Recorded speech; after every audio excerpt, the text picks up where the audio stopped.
The first blizzard did not destroy the old cabin, but it was enough for the Navy SEAL to understand that this place could not save anyone. The wind slipped through every crack in the wood, cold as a blade, while his German shepherd kept staring silently toward the rock crevice deep in the forest. He realized that if they stayed in that cabin, the next storm could take both their lives. So he did what the whole town called insane. He tore down the cabin to build a shelter before the cave. People laughed at him, saying no one lives in stone just to hide from snow and wind. But when the real superstorm arrived, the same people who mocked him had to call over the radio, trembling and begging for help. Where are you watching from? Please like, subscribe, and help us reach 1,000 followers so we can keep creating meaningful stories. Now, let's begin. Ethan Hale reached the northern Montana Preserve just after noon, when the winter light still looked harmless. It spilled over the pine tops in pale gold, turning the snow along the road into something almost gentle. The sky was clear enough to fool a man who had not learned better. Far beyond the tree line, the mountains rose blue and white, silent as old judges. The forest below them seemed peaceful, but Ethan knew peace could be a costume. He had seen quiet places become violent without raising their voices first. He drove a battered dark green pickup along the last narrow service road, the tires crunching over frozen ruts. Beside him, Coda sat upright in the passenger seat, not restless, not excited. The German shepherd was 6 years old, broad-chested and lean in the way of working dogs built for endurance rather than display. His coat was cream gray, with darker gray along his back and shoulders, the pale fur around his chest catching the light whenever he moved. His amber eyes watched the trees with a stillness that felt almost human, though Ethan knew better than to give mystery too much credit. Dogs did not need mystery.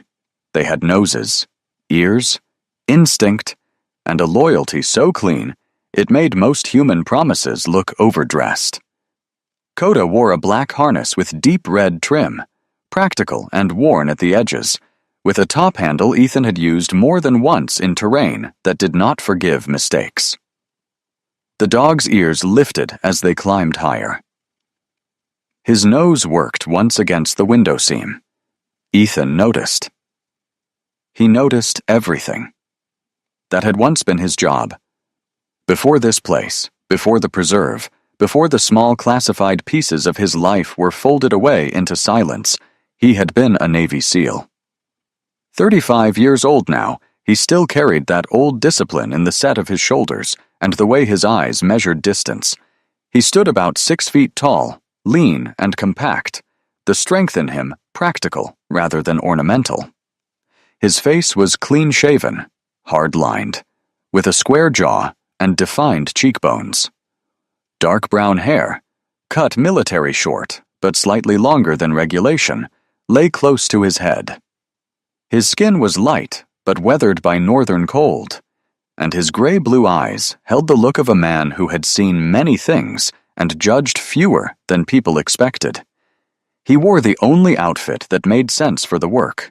An old military gray tactical combat shirt, the fabric softened and faded by hard weather and repeated washing. The cuffs and shoulders frayed in small, honest places. Beneath it, a dark red thermal shirt showed at the collar, warmer in color than anything else about him. His combat pants were earth brown with moss green tones, the knees worn, the cargo pockets sagging slightly from use. Old military work boots gripped the floorboards. A battered military watch circled his left wrist, its face scratched but faithful. The cabin appeared where the road ended. At first glance, it seemed smaller than it should have been. It stood in a clearing between black pines, its roof sloping under a crust of old snow, its walls made of weathered timber gone gray with age. A narrow porch leaned forward as though listening for a sound it did not like. One window had been boarded and unboarded so many times that the frame looked tired of being asked to hold. Smoke did not rise from the chimney. No footprints crossed the yard except old animal tracks and one set of human boot marks already softened by wind. Ray Caldwell waited beside a white preserve truck with the engine running.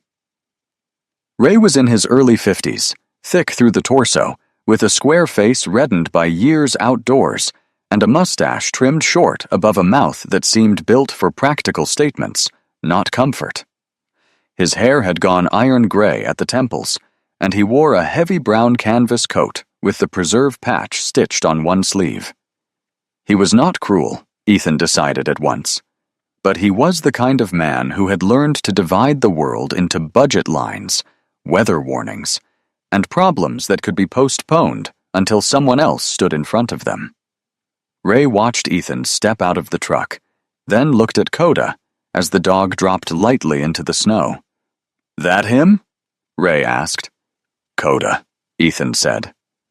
The dog stood beside Ethan's leg, eyes moving from Ray to the cabin to the tree line. Ray gave a short nod. "Looks steadier than the last two caretakers." Ethan looked toward the cabin. "They leave early?" "One made it 6 weeks. One made it 12 days. Ray said it without pride or apology. Cabin's officially listed as a winter post, but it was built for summer crews and fall patrols. Nobody with a pencil ever slept through January here. That why the job was open? Ray's mouth shifted. It might have been a smile in warmer country. That, and the pay's bad. Coda moved before either man did. He crossed the clearing with his head low, paws silent in the packed snow, circling the cabin not like a pet exploring a new place, but like a sentry measuring a weak perimeter. Ethan let him go.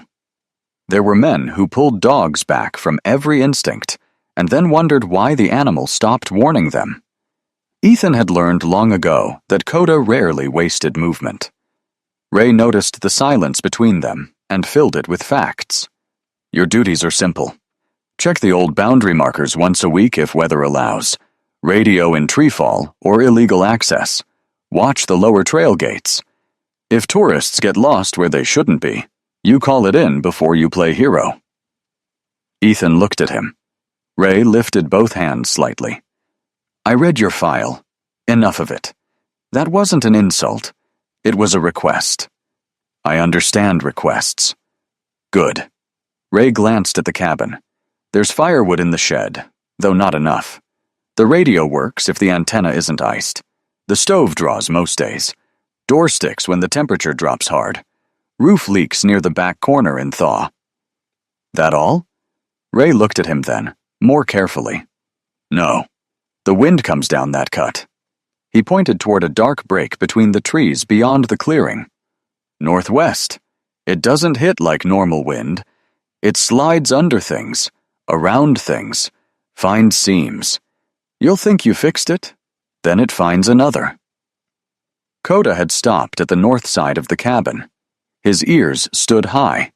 His body had gone still. Ethan's gaze moved to him. For a moment, nothing happened. The forest held its breath. Then a light gust came through the trees, soft enough to barely stir the snow on the porch roof.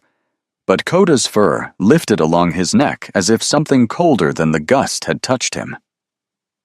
Ethan felt it half a second later. Not wind exactly. Pressure. A thin, deliberate finger of air moved along the ground and slipped under the cabin's lower wall. The boards gave a faint, dry tick. Ray saw Ethan looking. Like I said, he muttered. It talks. Ethan did not answer. He had heard places talk before. Ships, ruined buildings, desert compounds with bad walls and worse exits. They never spoke in words. They spoke in pressure, vibration, heat, silence. A man survived by listening before the first shout. Inside, the cabin smelled of cold ash, old pine, mouse dust, and abandonment. There was a narrow iron stove near the center, a rough table against one wall, a bunk with a thin mattress, a cracked wash basin, shelves holding 2 rusted tins and a chipped mug. The floorboards flexed under Ethan's boots, not dangerously, but enough to remind him they were tired. Ray stood near the door as if unwilling to be claimed by the room. "You can make it better," he said. "Last guy didn't know a hammer from a prayer. I'll fix what needs fixing." "That's the spirit." Ray's tone tried for humor and missed. Preserve can reimburse small materials, nails, hinges, tar paper, nothing major unless I approve it. Ethan nodded. Ray handed him a folded map, a keyring, and a laminated card with emergency radio channels. His hands were rough and capable, but Ethan saw the old habit there too. Ray gave responsibility like a man dropping weight from his own shoulders. Before leaving, Ray paused on the porch. "One more thing.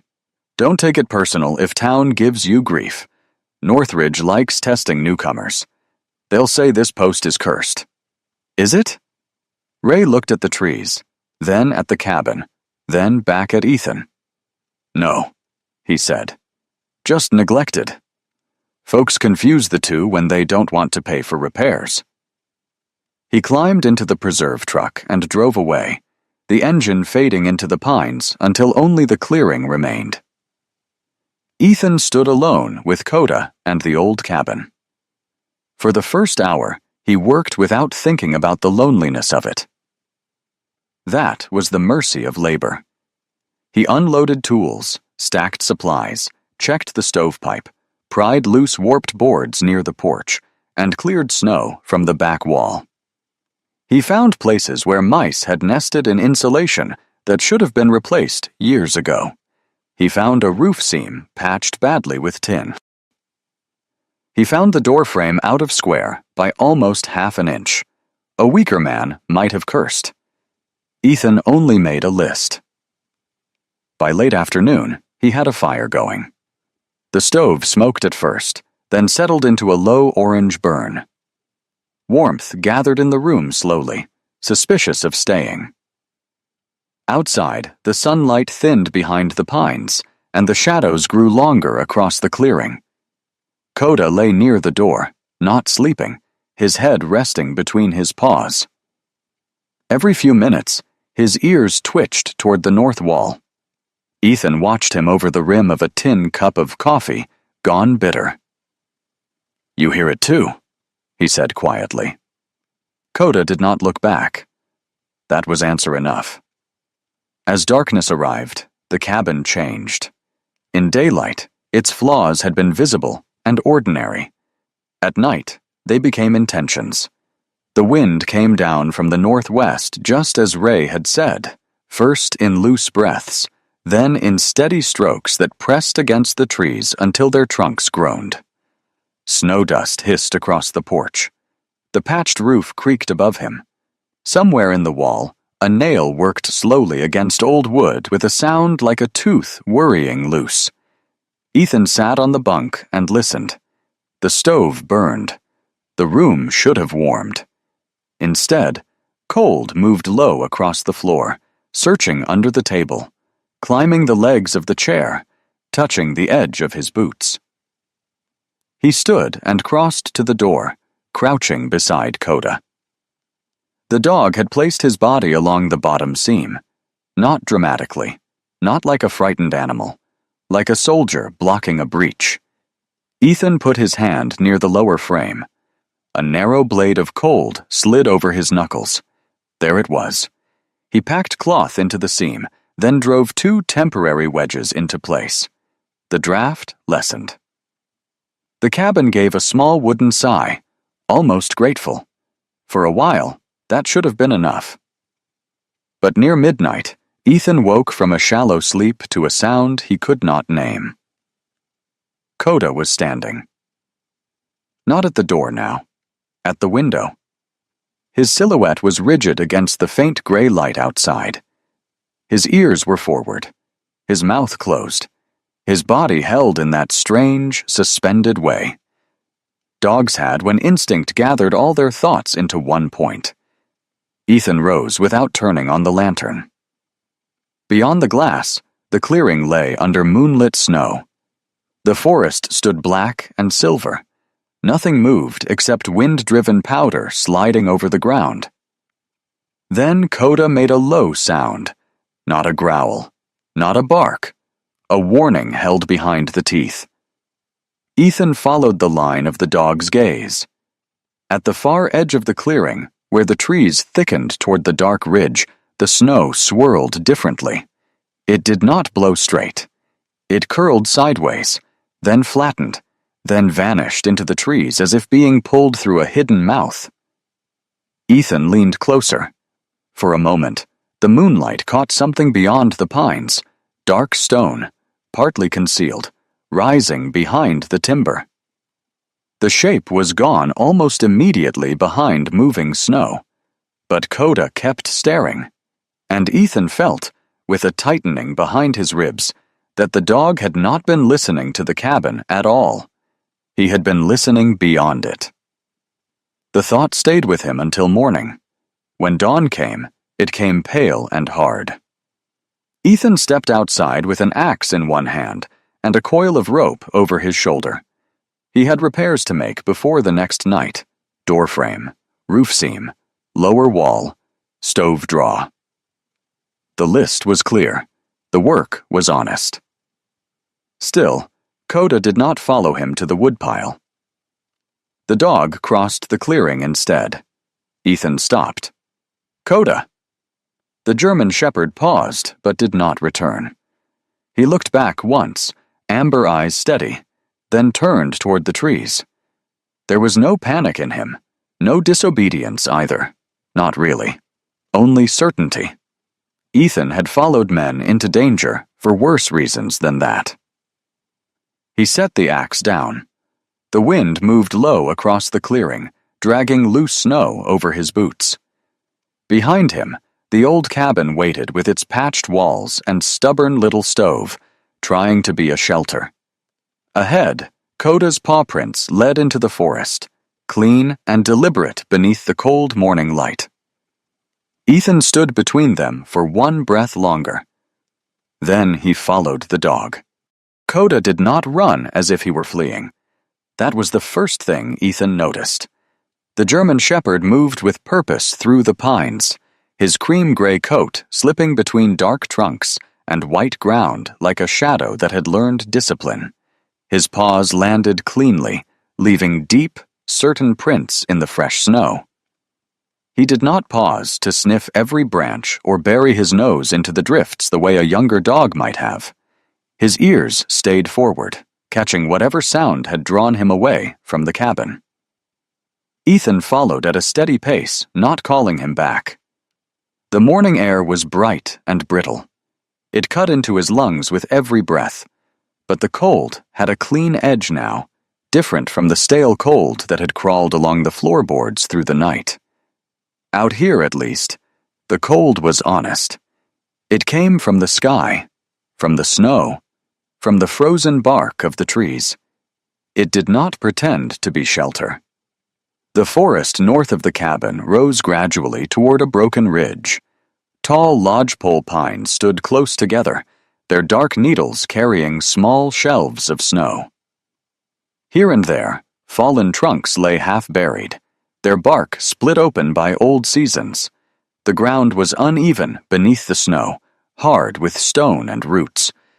Ethan's boots found the safe places without much thought.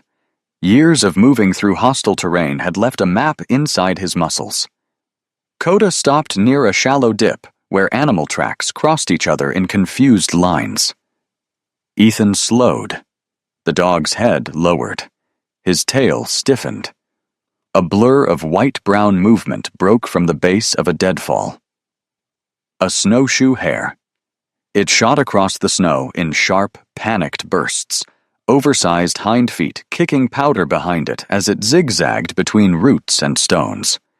Its coat had gone mostly winter white, though a few brown patches remained along its back, like the forest had not finished painting it. Its black-tipped ears flicked once before it bolted uphill. Coda lunged. It was instinct, pure and immediate, not mystery, not prophecy, just a working dog's body answering movement before thought could dress itself in language. "Coda," Ethan said once, low. The dog did not fully ignore him. Ethan saw the faint twitch in one ear. But the hare cut left through the trees, and Coda followed, powerful but controlled, not barking, not frantic. He chased because he was a dog, because the world had offered motion, and because even disciplined creatures still carried wildness under the skin. Ethan moved after them. The chase did not last long. The hare knew the ground better. It climbed through a field of broken granite where the snow thinned, and the stones jutted out in jagged gray shoulders. It slipped between two boulders, vanished for half a heartbeat, then reappeared higher up before diving toward a narrow split in the rock. Coda reached the stone a few seconds later. Then he stopped. The change was so sudden, Ethan almost reached for his sidearm out of old habit. Coda stood at the mouth of a narrow crevice between two dark granite faces. His body remained angled forward, but he did not push in after the hare. His ears lifted. His nose worked. The fur along his neck rose slightly, not in aggression, but in response to something his body could measure better than Ethan's mind. The hare was gone. Coda did not care anymore. That mattered. Ethan climbed the last few yards carefully, one hand brushing the cold stone for balance. The rock here was old and hard, veined with darker mineral lines and pale patches of lichen beneath the snow. The crevice was easy to miss from below. From the cabin clearing, it would have looked like another shadow between stones. Up close, it revealed itself as a narrow opening, just wide enough for a man to turn his shoulders and pass through. Coda glanced back once, not pleading, not excited, waiting. Ethan crouched beside him and rested a gloved hand briefly on the dog's harness. The black fabric was cold beneath his palm, the deep red trim dusted with snow. "You done chasing rabbits?" he murmured. Coda looked into the crevice again. Ethan followed his gaze. The wind moved behind them through the pines, dragging loose snow over the rocks in long, thin ribbons. It came down the slope with the same steady persistence that had worried the cabin walls all night. Ethan felt it at his back, pressing against the fabric of his old military gray tactical shirt, finding the edge of his dark red thermal collar, touching the skin beneath his jaw. Then he leaned closer to the crevice. The pressure changed, not enough for a careless man to notice, enough for Ethan. He turned slightly and stepped into the opening. The stone closed around him. The first sensation was not warmth, it was absence. The wind did not vanish. He could still hear it outside, moving over the snow, scraping through pine needles, brushing against the high rocks. But inside the crevice, it lost its shape. The force that had pushed against his back a moment before seemed to break apart against the stone, splitting, folding, arriving as weak eddies rather than one clean attack. Ethan stood still. He had learned in places far from Montana that the smallest environmental detail could decide whether a man walked out or became part of the ground. Heat shimmer on a road. Dust moving the wrong direction. A door hanging too still. Air was never empty. It carried intention, danger, memory. Here the air carried something different. Interruption. The crevice did not run straight back into the ridge.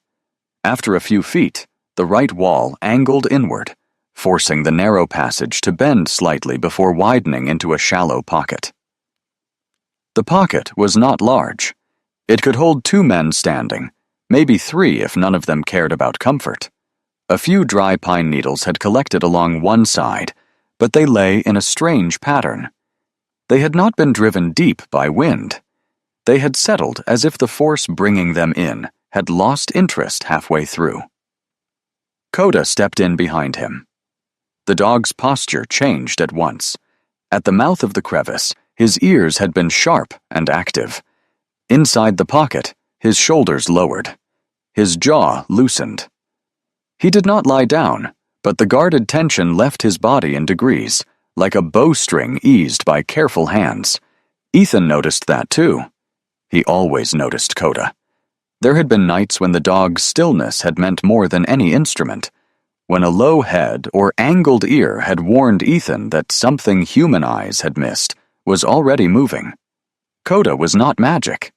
Ethan would have distrusted magic. Coda was better than that. He was honest. His body reported the world without pride. Ethan removed one glove and held his bare hand at chest level. Cold. Yes, but not the same cold. Outside, the wind had teeth. In here, it had memory of teeth. He stepped back toward the entrance and extended his hand past the rock edge. The pressure struck his knuckles instantly. He pulled his hand inside again. The difference was small and enormous at once. A strange feeling moved through him. Not joy. Not yet. Something closer to embarrassment. He had spent the night thinking about how to strengthen the cabin. Door seams, wall joints, roof patches, stove draw. He had been looking for weaknesses in the structure because that was what men like him did. Identify the problem. Reinforce. Correct. Endure. But the forest, with a rabbit and a dog and a crack in old stone, had just offered another question. What if the problem was not how weak the cabin was? What if the problem was where it stood? Ethan turned back toward the entrance. Through the opening, he could see part of the slope below. Black pines, white snow, the faint shape of the cabin roof beyond the trees. From this angle, the cabin looked exposed in a way it had not before. It stood in the clearing like a proud little argument, square to the very force that wanted to take it apart. The repairs he had planned now seemed like polishing a shield while standing in the path of a cannon. Coda moved deeper into the pocket and placed one paw on a flat stone. Then he looked at Ethan. It was only a dog's look. And yet, for 1 second, Ethan felt the odd weight of being judged by something older than speech. Not accused, not mocked, simply shown.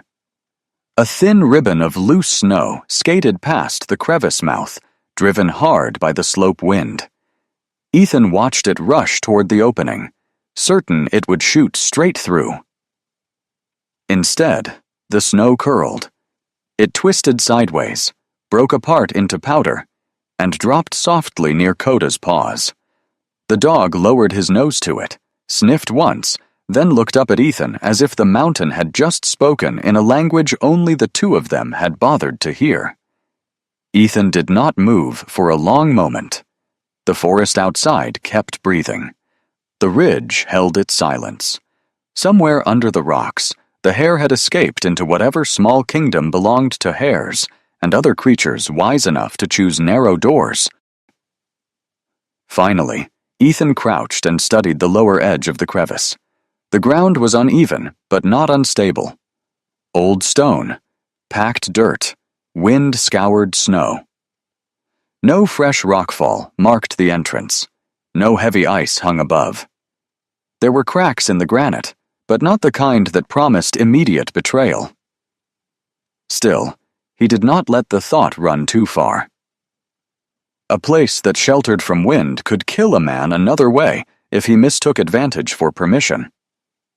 He had survived too long to romanticize terrain. He moved carefully, checking the sidewalls with his eyes, then his hands. The stone was cold enough to sting his palm. He looked upward. The crevice opened to a slice of pale sky, partly shielded by leaning rock and pine branches. Snow had gathered along one ledge, but not enough to threaten collapse. Deeper in, the pocket narrowed again into a dark seam no man could pass through. Not a cave, not a home. But something. Coda sniffed along the edge where rock met ground. He sneezed once, shook snow from his muzzle, and stepped back to Ethan's side. The simple, ordinary motion made Ethan almost smile. A dog had chased a rabbit. That was all. A rabbit had chosen stone. That was all. A man had followed because loneliness made him more willing to trust the only creature that still expected him to return. That was not destiny in the way stories liked to dress it up, but it was close enough. Ethan stayed in the crevice until his fingers began to ache from the cold. He listened to the wind outside and the reduced version of it within. He stepped in and out several times, measuring the difference with his body. At the entrance, the air struck. 2 steps in, it scattered. In the shallow pocket, it weakened enough that a small flame might survive if shielded well. Heat might hold there longer. A wall might not have to fight the full storm. A roof might not take the same punishment. Might. That word mattered. Might was not certainty. Might was not safety. Might was a door cracked open in a place that had offered few doors. At last, Ethan turned back downhill. Coda followed without resistance now, the chase forgotten. The dog trotted at Ethan's left, occasionally lowering his nose to the snow where the hare's trail cut away between rocks, but he did not pursue it again. His work, whatever instinct had started it, seemed finished. They reached the edge of the clearing just as the sun rose higher above the pines. The cabin waited below. In daylight, with smoke beginning to thin from its chimney, it looked almost decent. A tired little building, yes, but repairable. A man could convince himself of many things looking at it from a distance. He could convince himself that enough nails, enough wedges, enough stubbornness would make it ready. Ethan stood where the tree line opened and studied it. He saw the patch roof, the door he had planned to square, the north wall that caught the descending wind too cleanly, the open ground around it, bare and exposed, offering the storm a straight path. He saw the work ahead if he stayed with the original plan. Then he turned his head and looked back toward the ridge. The crevice was hidden again from this angle. A secret returned to stone. Coda sat beside him in the snow. His amber eyes remained fixed on the cabin, then shifted briefly to Ethan's face. The dog did not understand building permits, budgets, preserve regulations, or the special human talent for defending a bad idea because hands had already bled for it. But he understood exposure. He understood pressure. He understood that the clearing is not rest. Ethan exhaled slowly, watching his breath drift and flatten in the cold. He had fixed broken things before: weapons, engines, shelters, men, when there had still been enough left in them to carry. But some things did not need repair. They needed relocation. They needed humility. They needed a man to admit that effort alone did not make a decision wise. The cabin was not weak because it was old. It was weak because it was standing in the wrong place. Ethan looked down at Coda. "You found something?" he said quietly. Coda blinked once, solemn as a priest pretending not to want bacon. That nearly drew the smile out of him. Nearly. Ethan started toward the cabin, but his mind was no longer inside its walls. Each step back across the clearing felt different now. The snow sounded the same under his boots. The trees stood in the same places. The smoke lifted from the chimney in the same thin line before the wind bent it hard east. But the world had changed because he had learned how to see one part of it differently. At the porch, he paused and looked back one more time. The ridge gave nothing away. The forest kept its own counsel. Inside the cabin, the stove waited. The tools waited. The list of repairs waited. Ethan stepped through the low doorway and stood in the dim room, listening to the familiar tick of old wood shifting in cold air. Last night, that sound had been a problem to solve. Now it sounded like a warning he had finally understood. He rested one hand on the doorframe, feeling the draft touch his wrist where cloth and skin met. No anger came. Only clarity. The cabin had done what it could. It simply could not do what the winter would ask. By late morning, Ethan Hale had stopped trying to convince the cabin to be something it was not. He did not tear it apart. Not yet. A rash man destroyed before understanding. Ethan had survived too many narrow places to confuse urgency with wisdom. He walked through the cabin once more, touching the doorframe, the north wall, the patched roof seam, the stovepipe. Each piece had a problem he could name. Each problem had a repair he could imagine. That was what made it dangerous. A repairable thing could seduce a man into staying with a bad decision. Coda stood near the open door, his cream-gray coat catching the pale light, amber eyes fixed on Ethan with that patient judgment only dogs and old mountains seemed allowed to possess. The German shepherd did not wag. He did not whine. He simply waited. Harness black against his shoulders, dark red trim bright as a small ember against the winter colors. Ethan took the laminated emergency card from the table, copied the preserved radio channels into his pocket notebook, then folded the old site map Ray Caldwell had given him. He added a short list beneath it. Nails, brackets, rope, tar paper, weather cloth, lantern oil, stove gasket, heavier hinges. Then, after a long pause, he added one more word. Timber. He looked at it. The word sat there like a dare. Outside, the wind moved along the clearing and pressed a thin white spray of snow against the cabin wall. The place answered with a tired tick of old wood. "All right," Ethan said quietly. Coda stepped onto the porch before him. The drive into Northridge took 40 minutes, though the distance was not great. The road descended through pine forest, crossed a frozen creek, then followed a pale ridge where the land opened into a small valley. Northridge appeared slowly. A cluster of timber buildings, a church with a white steeple, a gas pump under a rusted awning, a general store, a post office, a sheriff's annex, and a lumberyard pressed against the far edge of town like it wanted to leave, but had too many debts.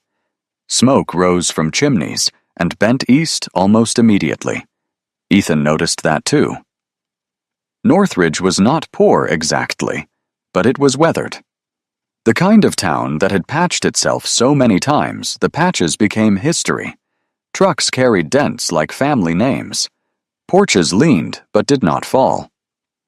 People moved with the narrowed shoulders of those who expected cold to enter any unguarded space. Coda sat upright in the passenger seat as Ethan parked outside Keene's general store.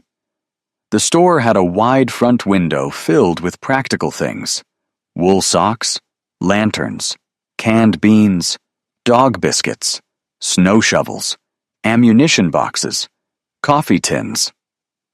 A bell rang above the door when Ethan entered.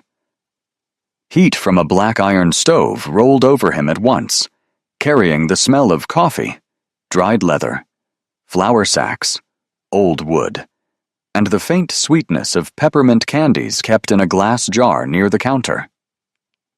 3 men stood near the stove, each holding a mug as if it were a legal document. A woman in a blue knit hat compared jars of jam near the back shelf. Behind the counter stood Martha Keene. She was around 65, maybe older, though age in places like Northridge did not always show by years. Sometimes it showed by how many winters had argued with a face and failed to win completely.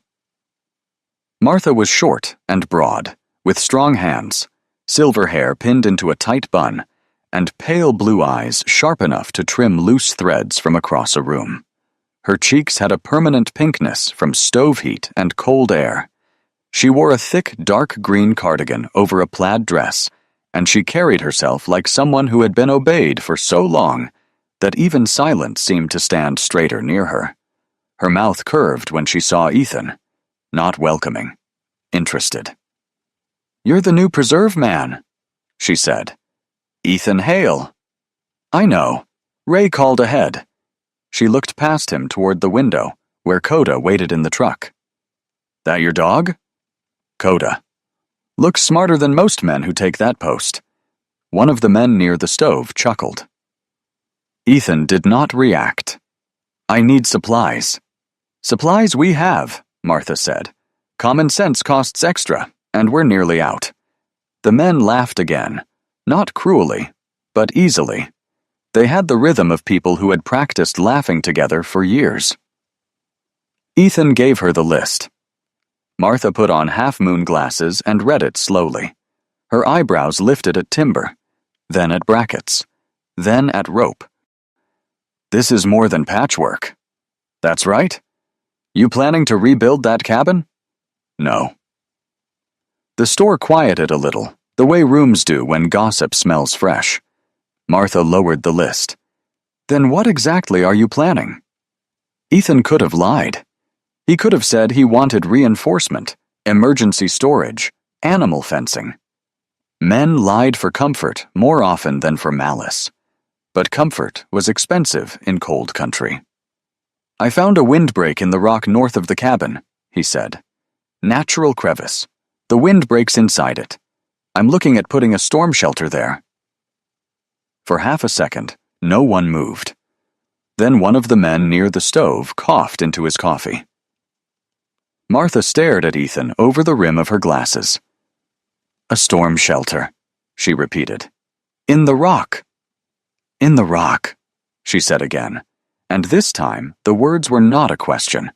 They were a display item, something held up so everyone could examine its foolishness. The man closest to the stove was heavy-set, with a red nose and a beard yellowed slightly around the mouth from pipe smoke. He smiled into his mug. "Cave living. That's new." "Not a cave," Ethan said. Martha leaned both hands on the counter. "Son, houses are built out where air can move, not stuffed into cracks like a frightened fox." Coda shifted outside in the truck, visible through the frosted glass. His ears lifted, as if even separated by wood and window, he had detected the shape of the conversation. Ethan said nothing. Martha took his silence as permission to continue. "We've had men come through here with ideas before. Solar sheds, wind walls. One fellow tried to heat a barn with compost and nearly cooked the floorboards black. Winter makes fools of clever people first." "I'm not trying to be clever." "That may be the problem." Her voice remained dry, but something hard lived underneath it. "You're a soldier, aren't you?" "Was?" "Then you know tools have purposes. A house is a house. A crack in a rock is where animals hide when something bigger is chasing them." A few people laughed. Someone said, "Maybe the dog picked the house." More laughter. Ethan felt no anger. Anger required surprise, and he had none. People feared what they could not measure. Then they mocked it so fear did not have to show its face. He took the list back from the counter and folded it once. "I'll still need the supplies." Martha watched him. "You'll pay cash?" "Yes." "Then I'll sell you rope for your rock house." Her mouth tightened.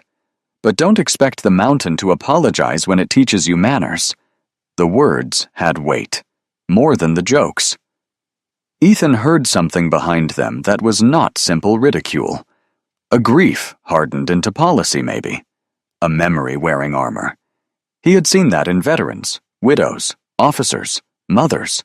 Pain often disguised itself as certainty, because certainty looked better in public.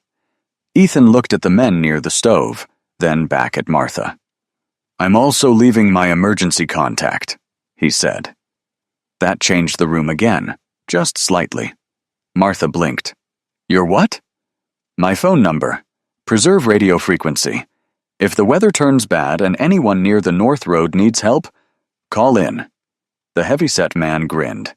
"From the Rock House? If that's where I am?" Martha gave a short, disbelieving laugh.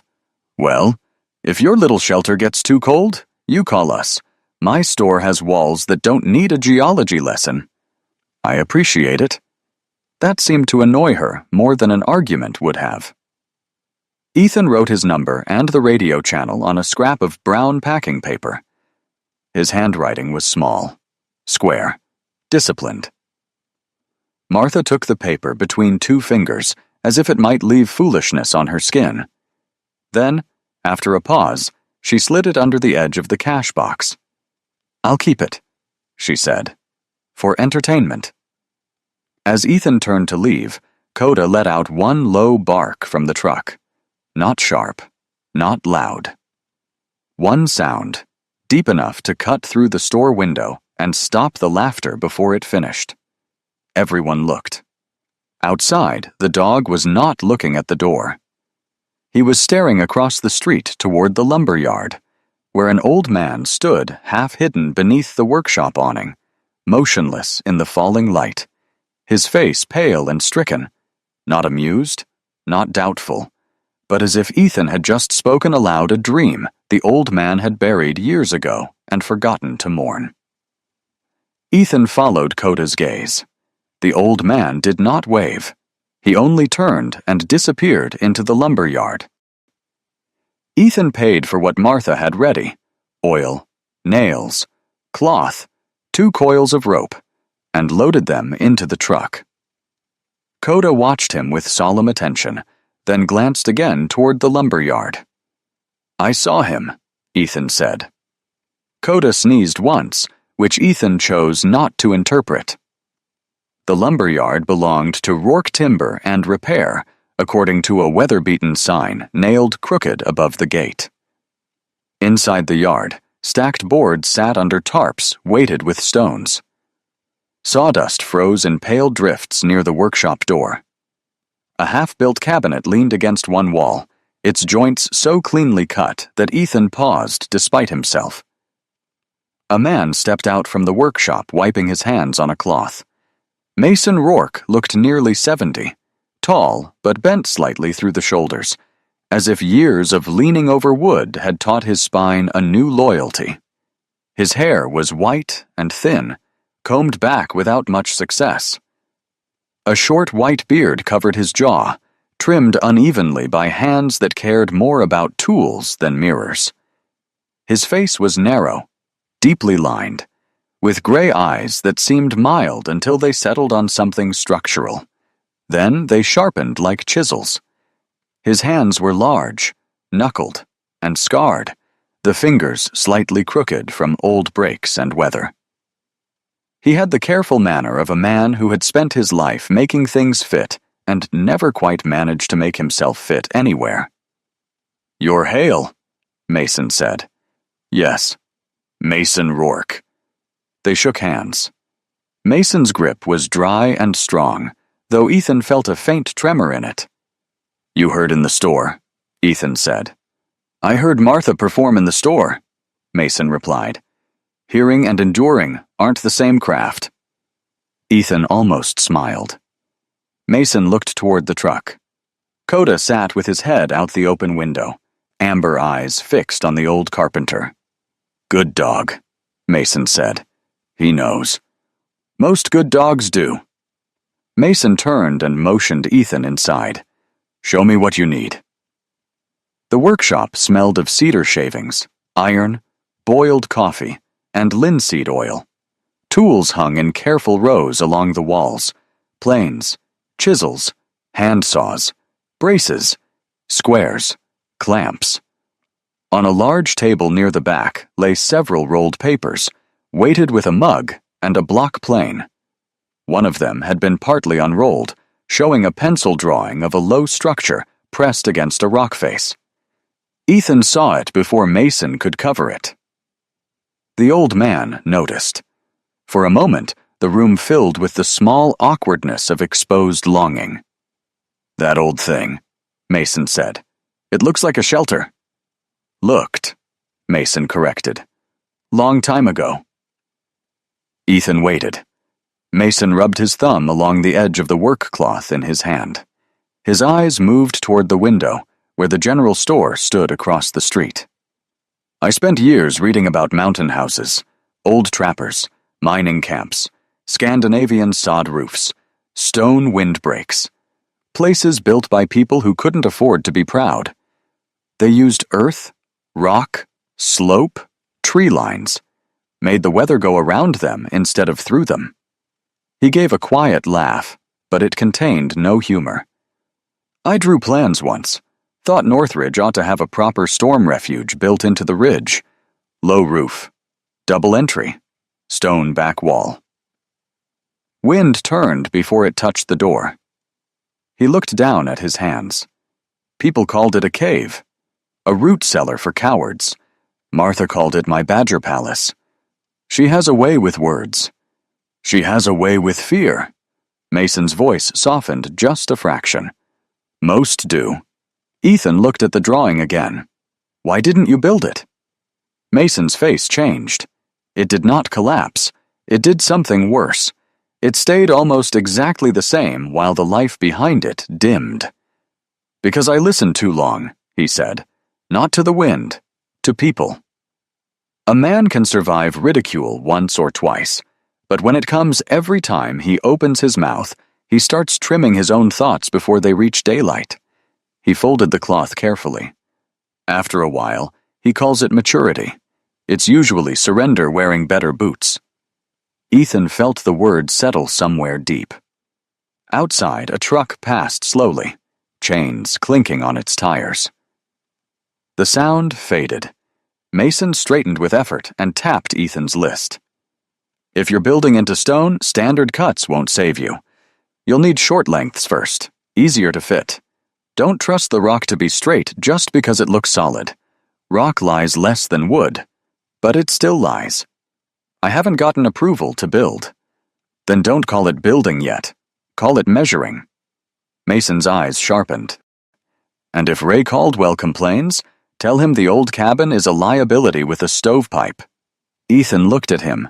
Mason shrugged. It is. They spent the next hour pulling materials.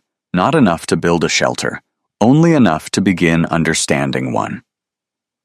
Mason chose boards by touch as much as sight. He rejected pieces Ethan would have accepted, then explained why. Hidden twist, old split, grain running wrong near a knot. He added wedges, a carpenter's square, and a bundle of thin pine strips for templating uneven stone. These bend, he said. Rock won't. Pride won't either, but at least pine is useful. By the time Ethan loaded the truck, the sky had lowered. Afternoon light turned the snow blue in the spaces between buildings. Martha watched from the general store window, arms crossed. When Ethan glanced over, she lifted one hand and gave him a tiny wave that somehow managed to insult and bless him at the same time. Mason saw it. She'll laugh until she can't, he said. That's supposed to comfort me? No. Mason looked toward the mountains beyond town. It's supposed to remind you laughter isn't always truth. Sometimes it's just noise people make, so they don't have to hear themselves being afraid. Ethan tightened the last rope over the load. Mason stood beside him, coat collar lifted against the wind. Up close, the old carpenter looked frailer than he had in the workshop. The cold found his joints. His hands trembled once before he tucked them into his pockets. You don't have to help, Ethan said. Mason looked at the truck bed, then at Coda, then toward the north ridge where the preserve lay hidden among pines. Yes, he said quietly. I think I do. Ethan did not ask why. He already knew enough. Some men needed redemption from things they had done. Others needed redemption from things they had never dared to begin. Ethan climbed into the truck. Coda shifted closer, his harness brushing the seat. As they pulled away from Northridge, The town shrank in the rearview mirror. The store, the stove-warm laughter, Martha's sharp eyes, Mason's hidden drawing. Smoke bent hard by the wind above every roof. Ethan drove back toward the preserve with the supplies rattling behind him. The idea no longer belonged only to him. That made it heavier, and somehow more possible. Ethan did not begin by building. He began by doubting. That was the part most men in Northridge would not have guessed. They might have imagined him marching back from town with timber and rope, pride burning hot enough to keep the cold from reaching him, ready to prove Martha Keene wrong by hammer and stubbornness. They would have been disappointed. Ethan Hale had survived too long to treat confidence like a tool. Confidence was useful only after it had been beaten against facts. So for 3 days, he studied the crevice.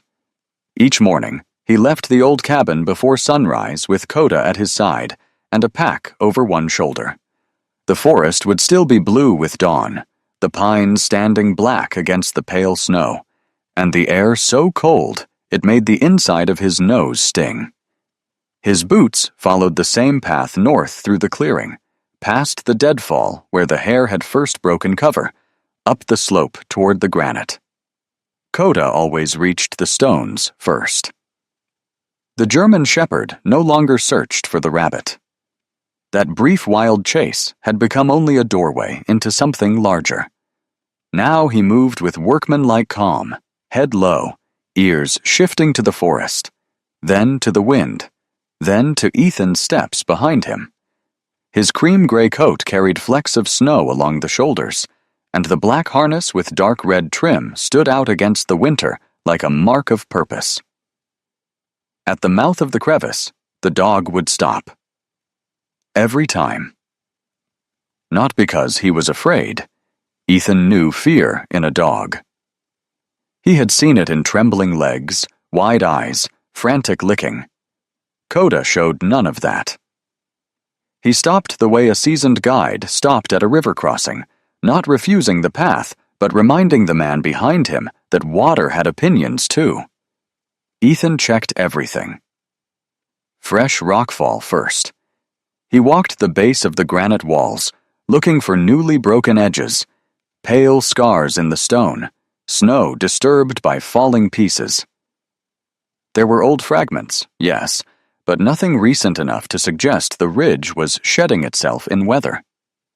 He looked up at the ledges where snow had gathered. Some pockets sat above the entrance, but the main overhang did not carry a dangerous load. Still, he marked 2 places in his notebook where melt and freeze might change the risk later. He checked drainage next. With a folding trench tool, he scraped through snow and frozen topsoil near the entrance. The ground beneath was firm, a mix of packed dirt, gravel, and stone. No sheet of hidden ice, no water channel cutting straight through the pocket. Farther inside, the floor sloped slightly toward one side, enough that any melt could be guided away if he laid the base correctly. He checked air last. That took the longest. Mason Rourke had given him thin strips of cloth, light enough to tremble under the faintest breath. Ethan tied them to twigs, to nails, to a cord stretched from one rock edge to another. He watched them in the morning, noon, and late afternoon. Outside the crevice, the cloth snapped cleanly in the descending wind. At the entrance, it fluttered in broken bursts. A few steps inside, the movement became confused, uncertain. In the deeper pocket, some strips barely stirred at all. The stone was not stopping the wind. It was humiliating it. That distinction mattered. On the second day, Ethan radioed Ray Caldwell. The preserve manager answered after a burst of static. His voice came through flat and irritated, the voice of a man interrupted by paperwork or bad coffee. Caldwell: Hale, I need approval to decommission unsafe sections of the old cabin and repurpose materials for an emergency shelter. There was a silence long enough for Ethan to hear wind scratching along the rock. "Say that again," Ray said. Ethan did. This time, Ray swore softly away from the microphone. "You want to take apart the cabin?" "Not all of it immediately. Unsafe exterior additions first. I'll document with photographs. The structure isn't winter-capable in its current location. It's the assigned winter post. It's a summer cabin with a stove." Another silence. Ethan waited.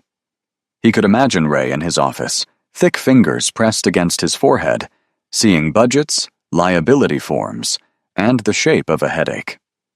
"Where's this shelter going?" "Rock crevice north of the clearing, inside the preserve boundary. Natural windbreak. It should function as a storm pocket shelter." "I don't like the word should." "Neither do I. That's why I'm testing before building." Ray sighed. It crackled through the speaker like paper tearing. "You understand, this is not a personal residence." "Yes?" "It's an emergency structure, temporary unless inspected." "Yes?" "You hurt yourself. I'm not telling the board I approved some mountain man experiment because you sounded calm on the radio. You can tell them the existing cabin presented a safety concern. That's worse. They hate safety concerns. They cost money." Despite himself, Ethan almost smiled. Finally, Ray said, "Document everything. Touch only what's unsafe or already compromised. Use salvage where possible. Do not block access. Keep a secondary exit if there is one." "There is. And hail?" "Yes. If this turns stupid, stop before it turns tragic." Ethan looked into the crevice where Coda stood watching a cloth strip tremble at the entrance. That's the plan. Approval was not blessing, but it was enough. Mason arrived the next morning with a sled of tools and the expression of a man trying not to look too eager. The old carpenter wore a heavy wool coat, patched at one elbow, a brown cap pulled low, and fingerless gloves under thicker mittens he removed whenever he needed to feel the wood. In the forest, away from town and Martha's store window, he seemed both older and younger. Older in the body, his back stiffer, his breath visible in short bursts, his knees careful on uneven snow. Younger in the eyes, gray, alert, bright with the half-buried flame of a thought allowed into daylight again. He stood at the mouth of the crevice for a long time. "Not bad," he said. From Mason, Ethan understood. This was close to poetry. They began with measurements, or what passed for measurements in a place that mocked straight lines. Mason taught him to make templates from the thin pine strips. Press the strip against the stone. Mark where the rock bulged. Trim. Press again. Do not force wood to argue with granite. Granite had more time. "The trick," Mason said, running one crooked finger along the right wall, "is not to build a wall, and hope the stone forgives it. The trick is to let the stone tell you what shape the wall was always supposed to be." Ethan listened. That was easy for him. Easier than speaking. In the military, he had learned from men who could explain a breach point with one glance and a hand sign. Mason explained in touch, in pauses, in small grunts of disapproval when a board did not sit true. They did not build a house. They began a negotiation. The first frame section took half a day and looked embarrassingly small when finished. 2 posts, 1 crossbeam, 3 shaped wedges, and a lower sill that had been shaved so many times Ethan could feel the work in his shoulders. He carried each piece in, set it, marked it, carried it out, cut it, carried it back. Again and again. The stone allowed nothing casual. Coda watched from just outside the entrance. At first, Ethan thought the dog simply preferred staying clear of swinging tools. But twice, when Ethan moved a post into place, Coda rose and refused to cross the threshold. His ears angled toward the left edge of the frame. His nose lifted. Ethan paused both times. The first time, he felt nothing. The second time, he removed one glove and held his hand near the seam. A faint line of cold touched his skin. Not enough to move cloth. Enough for the dog. Mason saw him lower the post. What? Draft. Mason came over, placed the back of his hand near the seam, and waited. For a moment, his face said he felt nothing. Then the wind outside shifted, and the small current slid inward like a secret. The old man's eyebrows lifted. Well, he said, looking down at Coda, that one's on payroll now. Coda blinked solemnly. He works for biscuits, Ethan said. Cheaper than most consultants. By late afternoon, the first partial wall stood inside the crevice mouth, not closing it entirely, but shaping the entrance so the broken wind had less room to gather itself again. It was rough to look at, built of salvaged timber and fresh-cut support, but the joints sat tight against the rock. Ethan tied a cloth strip near the inside edge and watched. Outside, the wind came hard down the slope. At the entrance, snow dust snapped sideways. Inside, the strip barely moved. For the first time since arriving in Montana, Ethan felt satisfaction rise in him before he could restrain it. It was small, controlled, but real. Not pride exactly. Pride liked audiences. This was quieter. The fierce relief of seeing a decision hold against the world. He looked at Mason. That's stable. Mason leaned on his measuring stick and studied the cloth. He did not rush to praise. The old man's silence stretched long enough that Ethan felt irritation stir. Then Mason nodded once. You're doing it right. Ethan let out a slow breath. Mason turned toward the shadowed corner where the rock met the floor. But right isn't finished. From his coat pocket, Mason took a small tin cup, filled it with water from Ethan's canteen, and set it in the deepest corner of the new shelter frame. Ethan watched him. The cloth tells you about wind, Mason said, voice low. Water tells you about heat.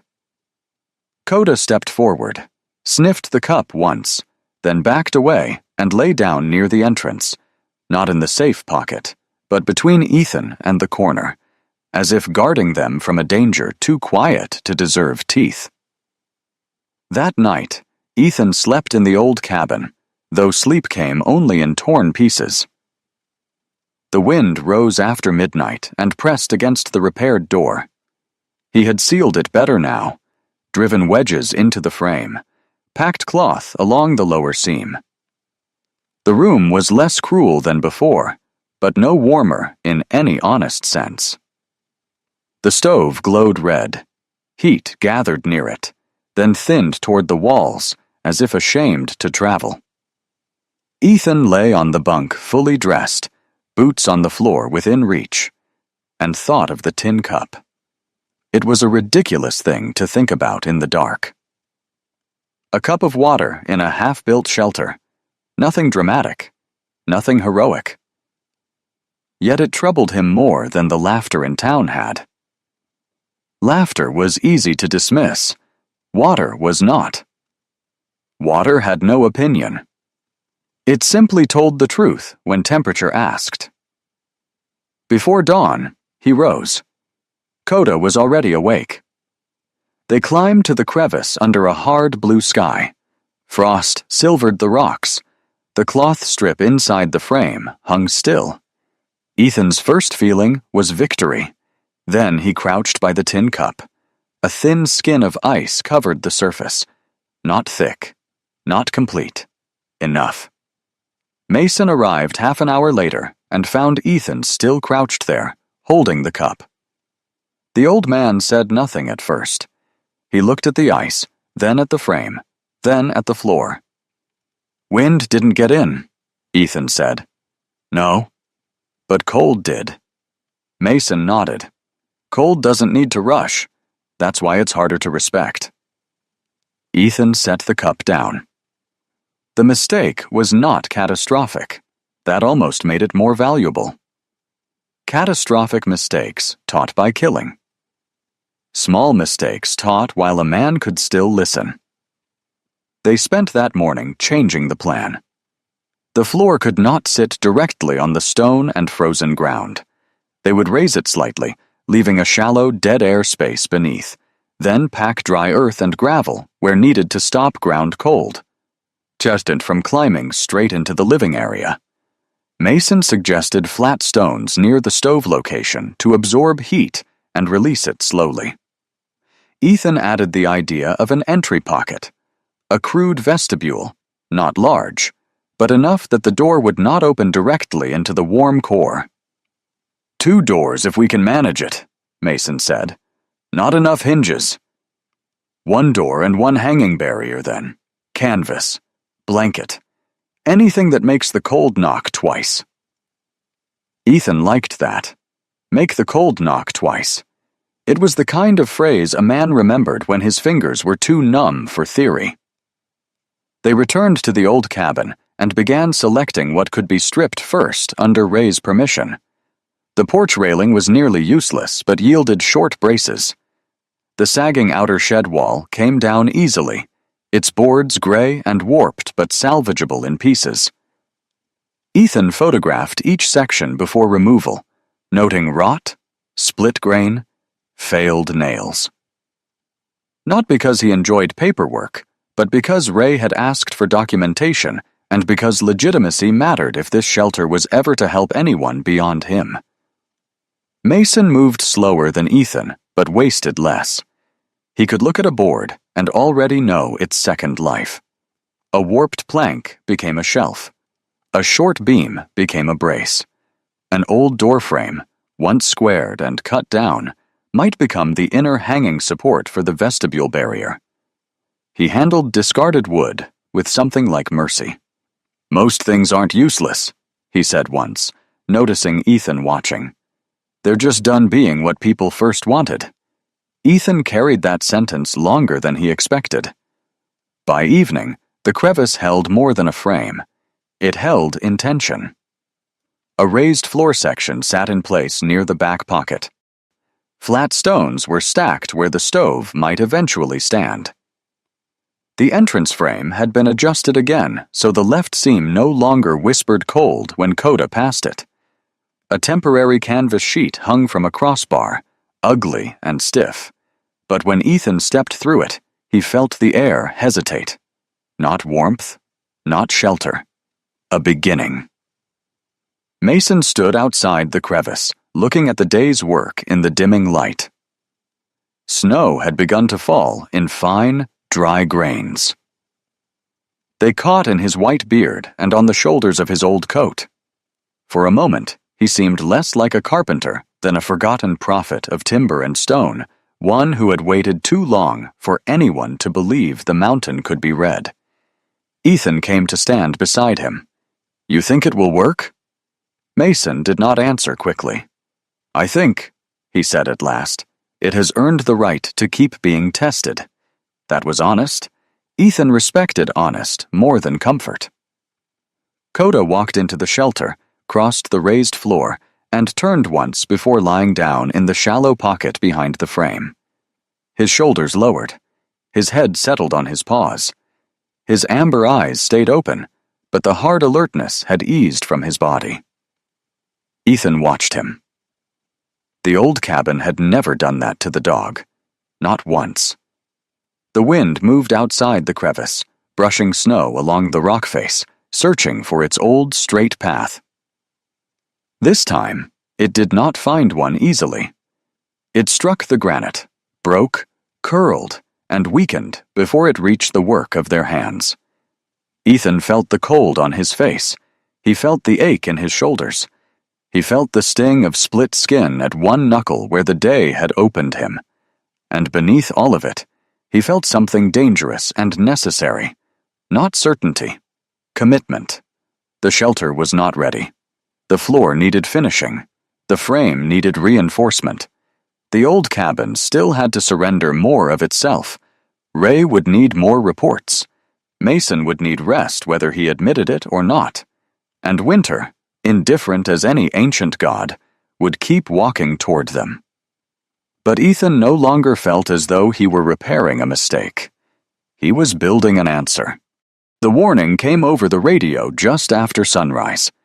Ethan was kneeling inside the half-finished storm shelter, tightening a brace near the raised floor, when Ray Caldwell's voice broke through the static. "Hale, you listening?" Ethan reached for the handset where it rested on a flat stone beside his tool roll. "Go ahead." There was a pause, and in that pause Ethan heard something he had not heard in Ray before. Care. Not panic. Ray was not built for panic. But the edges of his voice had changed, scraped thinner by information he did not like. National Weather Service upgraded the system. Blizzard warning. High confidence now. Wind gusts could push past 70 miles an hour along the ridge. Wind chill dropping hard. Possible road closures. Possible power loss. Ethan looked toward the mouth of the crevice. Outside, the morning was too beautiful for bad news. Sunlight lay over the snow in clean silver. The pines stood still. A chickadee moved along a branch as if the world had promised to remain gentle. That was how weather liked to lie before it put on its armor. "When?" Ethan asked. "Late tomorrow into the next night. Maybe earlier if the front speeds up." Mason Rourke, who had been shaving a wedge near the entrance, stopped moving. The old carpenter sat back on his heels, one hand pressed against his knee. His white beard was dusted with sawdust, and the cold had reddened the narrow bridge of his nose. He was breathing harder these days, though he hid it badly. The work had pulled something awake in him, but age still collected its due. Ethan watched him absorb the warning. "Copy," Ethan said into the radio. Ray exhaled. "I know you're doing your rock shelter business. I need you to check on the North Road residents if you can. Some of them won't take the alert seriously unless someone stands in front of them." "They'll listen to you?" Ray gave a short, dry sound. "They'll listen to me, and then do what they wanted anyway. But you've got the caretaker badge now. Might scare them into pretending." Ethan glanced at the small metal badge clipped to his coat. It looked almost embarrassed to be there. "I'll go. Keep your radio on." "I will." Static swallowed Ray's goodbye. For a while, the shelter was quiet except for wind moving faintly outside the stone and Coda's slow breathing near the inner frame. The German shepherd lay in the shallow pocket, paws crossed, amber eyes open. He had begun treating the unfinished place differently than the old cabin. Not as home, not yet, but as ground that could be trusted if watched carefully. Mason stood slowly. "You should go before noon," he said. "You heard Ray?" "I heard the forecast." Mason looked toward the old cabin below, half-stripped now, still standing in the clearing like an accusation with a roof. "Warnings make people proud. They hear one and remember all the storms they survived, not the one coming." Ethan packed his tools. "You coming?" Mason gave him a look. "To let Martha Keene sharpen her teeth on me in public? I'm old, not bored." Ethan almost smiled. Then Mason reached into his coat and pulled out a folded sheet of paper. On it, he had drawn quick, practical sketches, a doorway with a hanging blanket behind it, a stack of snow pressed into a windbreak, boards angled against a shed wall, a porch corner reinforced against uplift. "Show them this," Mason said. "Pictures beat speeches when people have already decided not to hear you." Ethan took the paper. Mason's fingers lingered a moment before letting go. "There's no shame in trying, even if they laugh," the old man said, voice lower now. "The shame is letting their laughter do the deciding." Ethan folded the page carefully and placed it inside his jacket. Coda rose before Ethan called him. The drive into Northridge felt different this time. Not because the road had changed. The same frozen creek, the same dark pines, the same ridge where smoke from distant chimneys bent east. But Ethan carried the forecast with him, and a forecast like that had weight. It sat beside him like a silent passenger, heavier than Coda, colder than the windshield. The town was already awake and pretending not to be worried. A man shoveled the same patch of sidewalk twice outside the post office. 2 teenagers loaded firewood into the back of a pickup with the lazy urgency of people whose parents had ordered them outside. The church bell rope slapped faintly against the white steeple in a small, restless breeze. Martha Keene's general store glowed with heat behind its front windows. Inside, the black stove burned hard. People had gathered around it with coffee, lists, and opinions. Bad weather made the store into a courtroom where everyone served as both judge and witness. Martha stood behind the counter, silver hair pinned tighter than before, her dark green cardigan buttoned to the throat. She looked up as Ethan entered, and her mouth formed a smile that had no warmth in it. "Well," she said, "the man from the rock returns." A few people turned. Coda stepped in beside Ethan, snow melting on his cream-gray coat. The dog stood calmly, harness dark against his shoulders, eyes moving from face to face. He did not ask permission from the room. He simply occupied it. Ethan removed his gloves. "Blizzard warning's been upgraded," he said. "Gusts could reach 70. Wind chill dangerous. Ray asked me to check the North Road and anyone exposed." Martha leaned both hands on the counter. "Ray asked you, did he?" "Yes." "Ray asks a lot when the budget won't answer." That earned a few murmurs. Ethan unfolded Mason's paper and set it on the counter. "These are quick protections. Reduce direct wind on doors. Create a buffer inside entryways. Reinforce weak shed corners. Move livestock away from north-facing walls if you can. Keep one interior room warm instead of trying to heat the whole house if power drops." A younger man near the stove stepped closer. He was maybe 30, lean, with sandy hair under a wool cap, and the nervous hands of someone who worked more hours than he slept. Ethan recognized him vaguely from the lumber yard. His name was Jonah Bell, a mechanic who fixed snowmobiles, generators, and anything with a motor if paid in cash or venison. His face still had youth in it, but worry had already started carving lines around his mouth. "My back shed faces north," Jonah said. "Roof lifted some last year. What would you use?"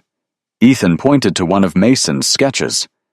"Angled bracing from the lower wall to the ground if you have boards. Don't give wind a clean edge to pry under.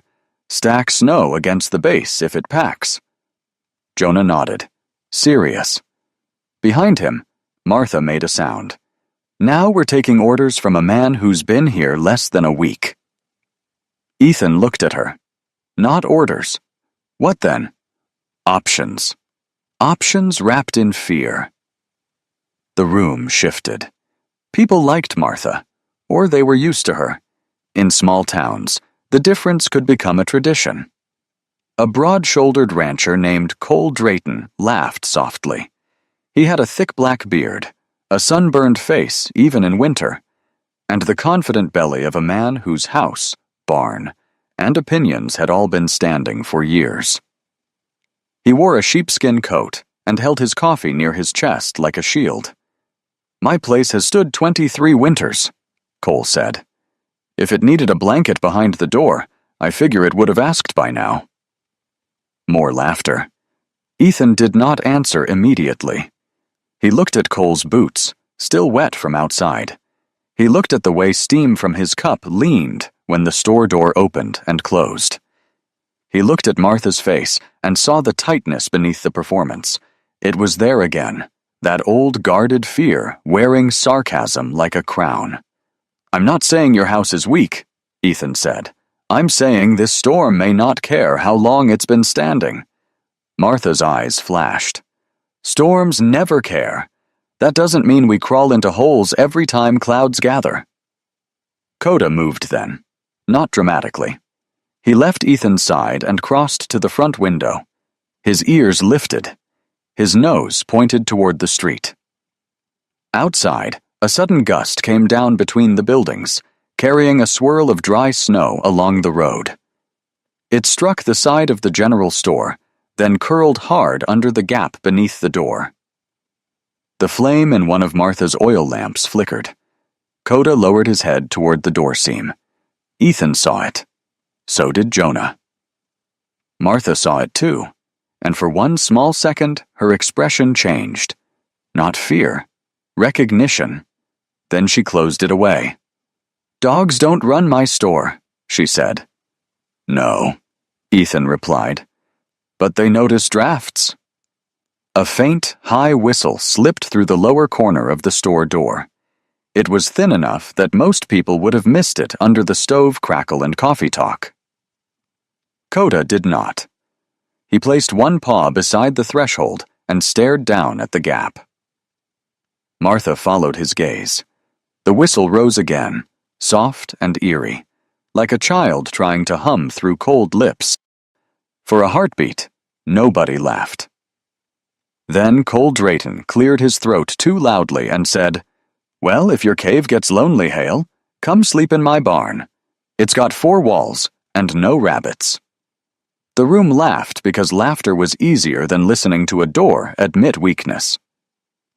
Martha took Mason's paper and slid it back across the counter. "We appreciate your concern," she said in the tone people used when appreciation had been declared dead. "But this town has handled winter before you and your dog came to teach it manners." Ethan folded the paper. Jonah reached for it before he could put it away. "Can I copy that brace drawing?" Ethan handed it to him. That small act changed something in the room. Not enough to win, enough to divide the silence. An older woman near the flour sacks asked quietly about covering cellar windows. A man with a limp wanted to know if he should move his generator away from the west wall. Someone else asked about livestock water if power failed. Martha watched all of this with narrowed eyes. She did not stop them, but she did not join them either. For the next 2 hours, Ethan moved through Northridge and the North Road houses. He did not give speeches. He pointed at weak places, porch roofs with uplift edges, doors facing open fields, gaps under shed walls, firewood stacked too far from the house, chimneys with caps loose enough to become missiles. He helped Jonah brace the back shed. He showed an elderly couple how to turn one interior room into a heat core with blankets over doorways and water stored near the stove. He told a young mother to keep boots and outerwear inside the sleeping room in case they had to move at night. Some listened carefully. Some nodded to be polite, and changed nothing. Some took the warning halfway, which was better than not at all. By mid-afternoon, he had worked his way back toward the general store. Martha stood outside now, directing a boy to carry flour sacks from the delivery porch into the side room. Beside her was a little girl of about 8, small and round-faced, with dark curls escaping from a red knit hat. She wore a purple coat too bright for the weather and held a wooden toy horse in one mittened hand. Her eyes were large and curious, moving from Coda to Ethan and back again. Martha saw him notice. "My granddaughter Nora," she said, as if daring him to make the child part of the conversation. Nora smiled at Coda. "Does he bite?" "Only biscuits," Ethan said. The girl giggled. Martha's face softened before she remembered to harden it. That softness told Ethan more than any confession could have. Martha Keene might mock the world with both hands on the counter, but here was the small kingdom she would burn it down to protect. Nora stepped closer to Coda. "Can I pet him?" Ethan looked at Coda. The dog sat, calm as a carved guardian. "Yes, under the chin first." Nora obeyed carefully. Coda lowered his head with solemn dignity, accepting the attention like a king tolerating tribute from a very small ambassador. Martha watched, arms crossed. For a moment, the sharp lines around her mouth loosened. Then the wind moved down the street again, stronger this time, and a loose sign over the feed office banged hard against its bracket. Nora flinched. Martha pulled her close. Ethan kept his voice even. "You have my number." Martha's eyes came back to him. "I have it." "And the radio frequency?" "In the cash box. If things get bad—" "They won't." "If they do," Ethan continued, "call before you wait too long." Martha stared at him. The little girl leaned against her coat, one mitten still smelling faintly of dog fur and snow. For the first time, Martha did not answer with a joke. But she did not agree either. Ethan left her there. The road back to the preserve was already gathering wind. Snow blew low over the surface in thin snakes. The sky to the northwest had turned a darker gray, not storm black yet, but dense, metallic, gathering itself behind the mountains. Ethan drove without rushing. Supplies rattled in the bed. Coda rested beside him, eyes half closed, but ears active. At the preserve, Mason was still at the crevice. The old man had reinforced the inner brace, stacked flat stones near the stove base, and hung a heavier canvas panel from the entry bar. He looked exhausted and pleased and irritated by both facts. "How'd they take it?" Mason asked. "Some listened." "Which means most didn't." "Yes." Mason nodded as if that had been the only possible report. "Martha?" Ethan pulled off his gloves. "Still Martha. That woman could argue with Thunder and accuse it of poor timing." Ethan looked toward the sky. "Thunder might lose." Mason gave a short laugh, then coughed into one hand. They worked until dark. There was no wasted motion now. Ethan stacked water containers in the inner pocket. Mason adjusted the canvas barrier so it overlapped the frame instead of hanging straight. Ethan carried in split wood and counted it twice. He checked the emergency radio, spare batteries, lanterns, first aid kit, rope, flare gun, wool blankets, repair cloth, wedges, nails, hammer, saw. Not enough for comfort. Enough for a chance. Coda moved between the shelter and the entrance repeatedly, testing the air with his body. Once he stopped by the lower right seam and stared. Ethan checked it and found a narrow gap where the wood had shrunk slightly in the cold. He packed it with cloth and resin, then drove a wedge tight. The dog moved on. By nightfall, the old cabin sat dark below, no longer the center of Ethan's attention. It looked abandoned already, though parts of it still stood. He felt no guilt now when he looked at it. The cabin had tried. That was all a thing could do. But loyalty to a failed shelter was not virtue. It was sentiment wearing a work coat. Inside the crevice shelter, the space remained small and rough. The raised floor creaked. The stones near the stove were cold still, waiting to be taught heat. The canvas smelled of oil and dust. The walls did not match because the rock did not care for human symmetry, but the wind did not enter cleanly. That mattered more than beauty. Mason packed his tools slowly. "You should sleep here tonight," he said. "I planned to." The old man looked relieved and tried to hide it by tightening a strap too hard. "I'll be back in the morning if the road allows." "Don't come if it's bad." Mason looked at him. "I spent 40 years not coming when I should have. Don't ask me to practice." Ethan accepted that with a nod. After Mason left, Ethan made a small fire in the temporary stove setup, careful, testing the draw. Smoke rose properly. Heat gathered slowly, touching the stones, the floor, the canvas barrier. He did not let himself trust it too soon. Coda lay near the entrance, not fully asleep. Ethan sat on a low crate with his elbows on his knees and listened to the first long breath of the coming storm move through the trees outside. There was fear in him. He did not deny it. Fear was not the enemy. Fear was information. The enemy was pretending fear had no message.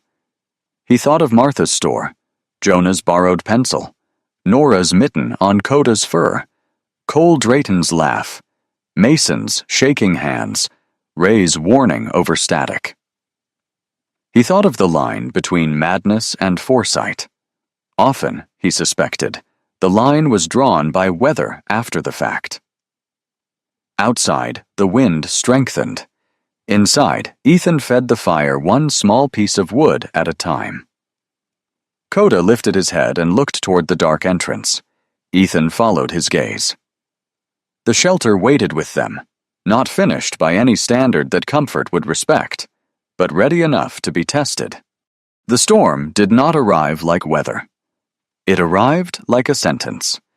By late afternoon, the sky over the northern preserve had lowered until it seemed to rest on the tops of the pines. The mountains disappeared first, swallowed by a gray wall moving in from the northwest. Then the far ridge vanished. Then the trees beyond the clearing became vague black strokes behind sheets of snow. Inside the storm shelter, Ethan Hale listened.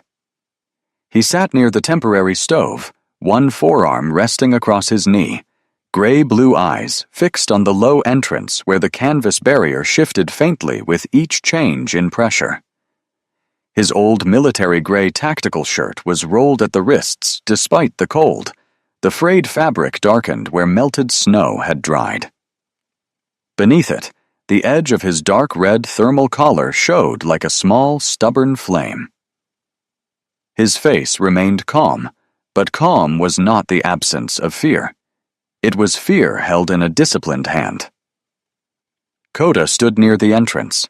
The German shepherd's cream-gray coat looked almost silver in the firelight. His black harness with deep red trim was still on, because Ethan had not allowed himself the comfort of assuming they would stay inside all night. Coda's ears worked constantly. Left, right, forward. Toward the wind. Toward the rock. Toward the faint sounds no human ear could separate from the storm's endless roar. Outside, the first true blast hit. The sound did not strike the shelter directly. That was the miracle that was not a miracle at all. The wind hit the granite first. It broke against the old stone, split along the angled mouth of the crevice, and arrived at the wooden front wall as something wounded and confused. Still strong, still dangerous, but no longer whole. The frame groaned. The canvas barrier snapped inward once, then settled. Ethan watched the flame in the stove. It bent slightly, then straightened. "Good," he whispered. Coda did not look back. Near the lower right seam, a thin thread of snow dust pushed through where a wedge had shrunk under cold pressure. Coda noticed first. He stepped toward it, lowered his head, and breathed sharply through his nose. Ethan was already moving. He took a strip of oiled cloth, folded it, pressed it into the seam with the flat of a knife, then drove a narrow wedge in. And behind it. The snow dust stopped. He held his bare fingers near the repair for 3 breaths. No blade of air. He sat back on his heels. "You're earning overtime," he told Coda. Coda blinked once, solemn and unimpressed, like a priest who had heard too many confessions to be flattered. The storm deepened after dark. It became less a series of gusts than one long force trying to erase edges from the world. The shelter trembled, but it did not argue with the storm in the old cabin's way. The cabin had stood in the clearing like a proud fool, taking every blow on its chest. This place bowed its head into the rock. It made itself small. It let the stone carry the first violence. Ethan understood that now in his bones. There had been a time, not long ago in years but far away in spirit, when he had believed survival meant becoming harder than whatever struck him, harder than grief, harder than memory, harder than the silence after coming home and finding no one waiting with a place already made. But the storm shelter taught another law. Sometimes the thing that lived was not the strongest. Sometimes it was the thing willing to change shape. At 8:17 p.m., the radio cracked. The first burst was only static. Ethan reached for the handset. "This is Hale," Static answered. Then Ray Caldwell's voice came in broken, distorted by distance and weather. "North Road. Multiple outages. Tree down near mile marker 6. Sheriff's line overloaded. You holding? Holding. Repeat? We're holding." A pause. Then beneath Ray's voice, another transmission bled through on the emergency frequency. A woman's voice. Thin. Shaking. Fighting not to break.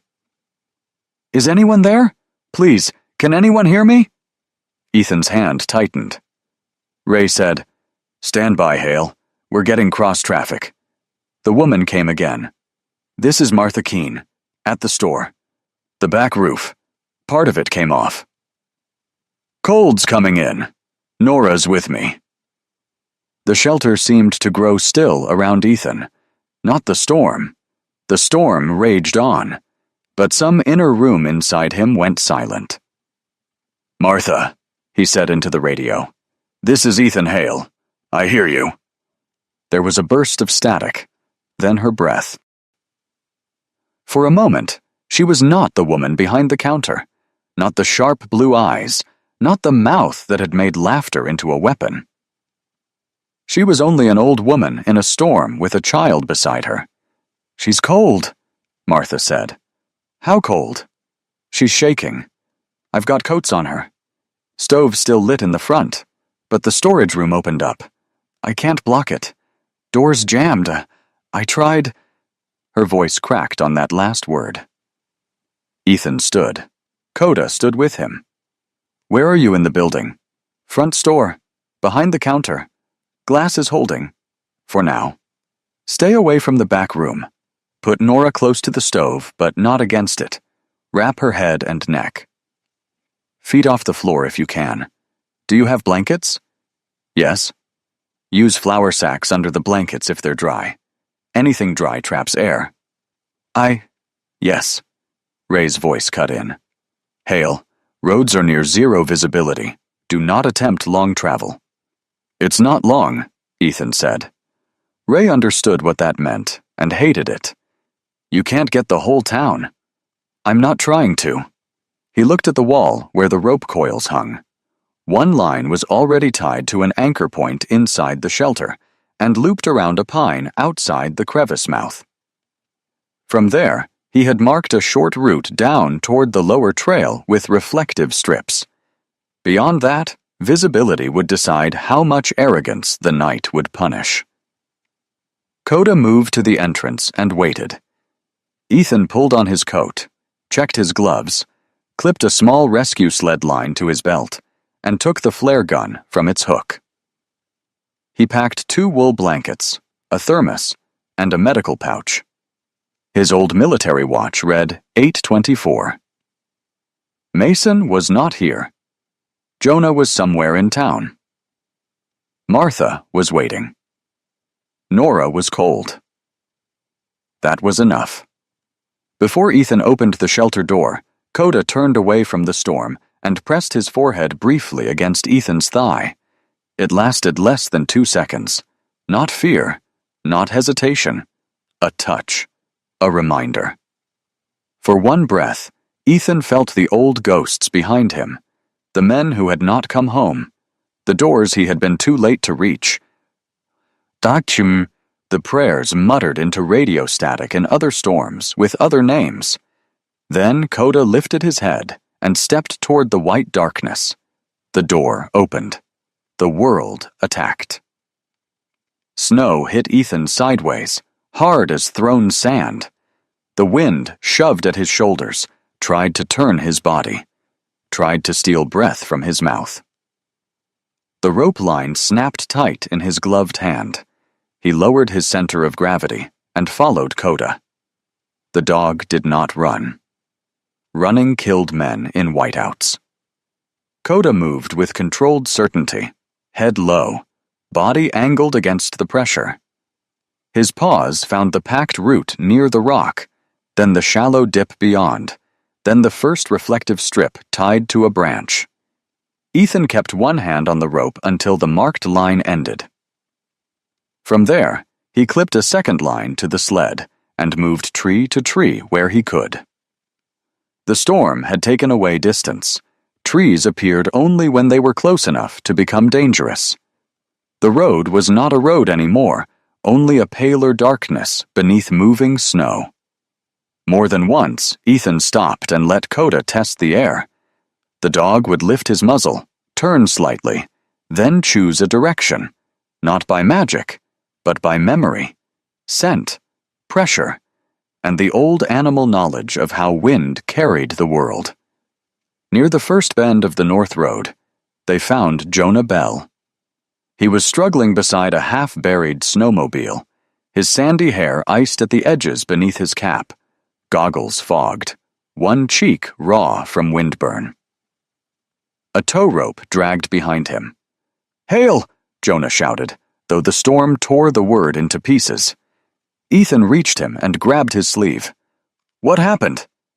"Generator line at the store failed. I tried to get there. Machine died. I can walk." "You can follow rope?" Jonah nodded too fast.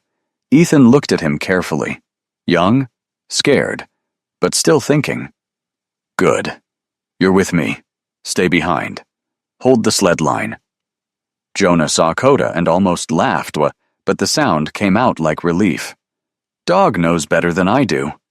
"Usually." They pushed on. Northridge appeared in fragments, a porch light swinging wildly, sparks somewhere beyond a downed line, the groan of tin roofing peeling back from a shed. A barn door banged open and shut in the dark like something alive trying to escape. A chimney cap flew across the street and vanished. The general store was half lit. One front window had cracked but not broken. The sign above the porch hung by one bracket, slamming against the building in dull, heavy blows. Snow poured into the side alley where the back storage roof had failed. Ethan reached the front door. It would not open. Martha had said jammed. She had been right. Jonah stumbled beside him. Side entrance? Too exposed. Ethan took the small pry bar from his pack, set it into the lower edge, and worked the swollen frame. The door resisted like pride. Then Coda barked once from the left side of the porch. Ethan looked. The dog had found the old delivery hatch near the window, half blocked by crates. Smaller, lower, sheltered by the counter overhang. Jonah understood at once. Together, they dragged 2 crates aside. Ethan kicked the hatch loose, then crawled in first. Heat hit his face, weak, but real. "Martha! Here!" She was behind the counter, wrapped in a brown coat, silver hair fallen loose from its bun. Without the store as her kingdom around her, she looked smaller. Not weak. Never that. But stripped of performance. Her face was pale, eyes wide, and wet with cold air and fear. Nora lay curled on a pile of coats near the stove, purple jacket zipped to her chin, red hat crooked over dark curls. Her lips were pale, and she trembled in hard little waves. One mittened hand clutched the wooden toy horse Ethan had seen before. Martha looked at him. No sarcasm survived that look. "I called," she said, as if confessing a sin. "I know." He checked Nora quickly. Responsive, cold, frightened, but not gone into the dangerous stillness yet. "Hi, Nora," Ethan said. "Coda came to see you." The girl's eyes opened a little wider. Coda pushed through the hatch behind Jonah, shook snow from his coat, and stepped near the child. He did not crowd her. He simply lowered himself beside the pile of coats, warm body close enough to comfort, calm enough to steady the room. Nora's shaking changed. Not stopped. Changed. Martha pressed a hand over her mouth. Ethan looked away, granting her the mercy of privacy even in a crowded room. They could not stay in the store, not with the back opened and the roof damage spreading. Ethan made that decision quickly. He wrapped Nora in 2 more layers, secured her on the rescue sled, and gave Martha instructions in short, clear words. Jonah found extra blankets, lantern oil, and a bag of dry socks. Martha, to her credit, did not argue once. As they prepared to leave, another call came through the handheld radio. Cole Drayton's voice, strained now. No laugh left. "Roof's gone on the north shed. My wife's ankle's bad. We can hold in the pantry. Need guidance." Ethan closed his eyes for half a second. Not everyone. Not tonight. He keyed the radio. "Cole, listen carefully. Move everyone to the smallest interior room. Blankets over the door. Mattresses against the north wall if you can move them. Water near the stove, not against the exterior wall. Do not try to come out unless fire or collapse forces you." A pause. Then Cole said, quieter than Ethan had ever heard him, "Copy." That was all Ethan could give him. He hated it. But hatred did not change distance. They left through the delivery hatch. The return was slower. Nora was strapped to the sled beneath blankets and sacks. Martha held one side rope. Jonah took the other. Ethan led. Coda ranged just ahead, never far enough to vanish, always returning to the line of movement. Twice the wind knocked Martha to one knee. Twice she got up without a word. Her face had become a mask of effort. Fear for the child pulled her forward better than pride ever could. At the edge of the preserve, a shape emerged from the snow. Mason. The old carpenter stood tied to the first rope line, lantern in hand, coat crusted white, beard frozen at the edges. Ethan felt anger flare before relief could catch it. "I told you not to come if it was bad," Mason shouted back. "The next time, give better orders." There was no time for more. Together, they guided the small group up to the crevice. Inside the shelter, the world changed again. Not peaceful, not safe in the soft way people liked, but survivable. The stove glowed. The stones around it had begun to hold heat. The canvas barrier snapped behind them as they entered, taking the first bite of cold. Ethan and Mason moved quickly. Nora to the warmest corner, dry socks on her feet, blankets layered around her, warm water in small sips. Coda lay beside her again, close enough that her mittened fingers found his fur. Martha stood just inside the entrance, shaking now that she no longer needed to move. Her eyes traveled over the shelter, the low roof, the rough timber, the stones, the ugly canvas, the sealed seams, the tiny space that had looked like madness when described from the warmth of her store. "It's holding," she whispered. Ethan did not say yes. He was already checking the lower seam where the gusts had shifted. Jonah helped without being asked. Mason directed him with short instructions. Martha, after 1 minute of standing uselessly in shock, removed her coat and began hanging blankets where Mason pointed. Then she unpacked what they had brought: dry socks, lamp oil, 2 tins of crackers, a folded quilt from the store shelf, and a bundle of candles. More radio calls came.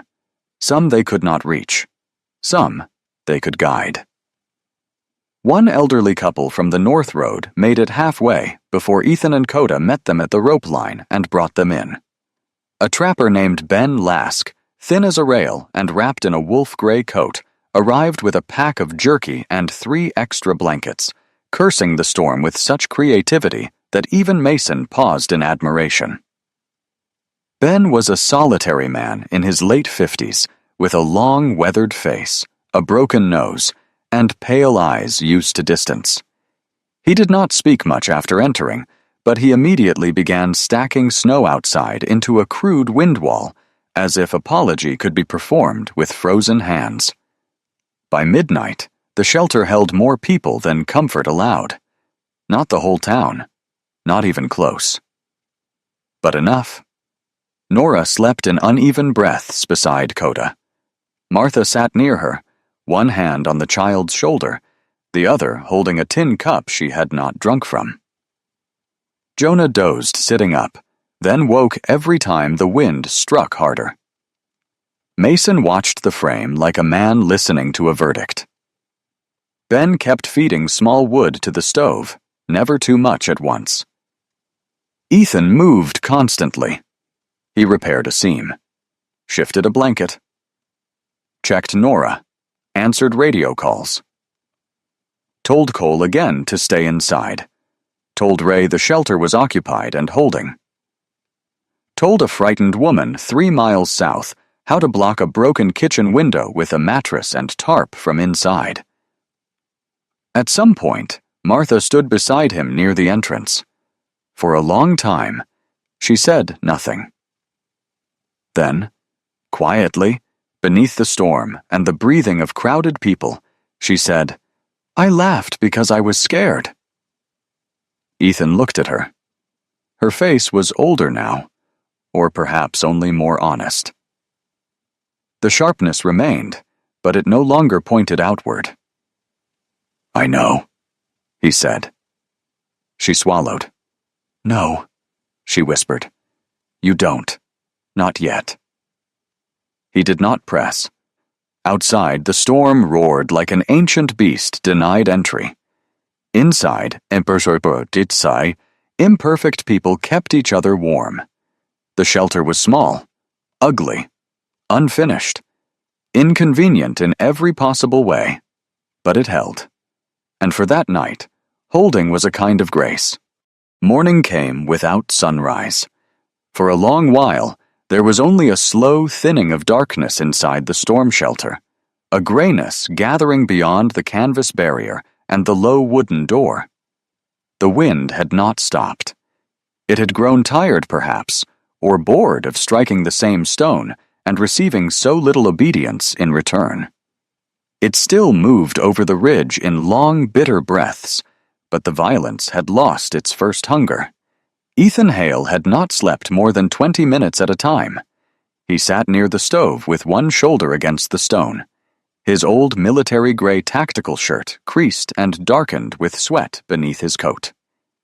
His clean-shaven face looked harder in the pale light, the square jaw roughened only by exhaustion, the gray-blue eyes still awake even when the body beneath them asked to collapse. A thin cut crossed one knuckle where he had driven a wedge too fast in the night. He had wrapped it with cloth and forgotten it. Around him, the shelter breathed with people. Not comfortably. Comfort had never entered the place as a guest, but alive. Nora Keene slept in a nest of blankets near the warmest stones, her dark curls flattened beneath the red knit hat, one small hand still tangled in Coda's cream-gray fur. The German shepherd lay beside her, amber eyes half open, body curved with patient care. Snow had dried along the edges of his black harness, leaving pale salt-like marks on the dark red trim. He had not slept deeply either. Each time the wind shifted, one ear rose. Each time Nora stirred, his tail gave the smallest thump against the floor. Martha Keene sat upright beside the child. The sharp-tongued queen of the general store looked unlike herself in the morning's dimness. Her silver hair had come loose from its bun, hanging in thin strands around her face.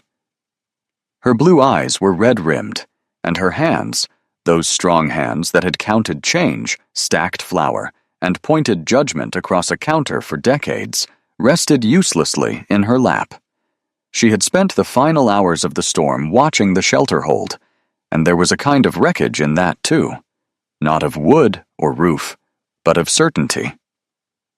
Mason Rourke was asleep, sitting up, chin on his chest, one hand still gripping a carpenter's pencil, as if even dreams might require measurements. Jonah Bell dozed near the entrance, wrapped in a quilt from Martha's store.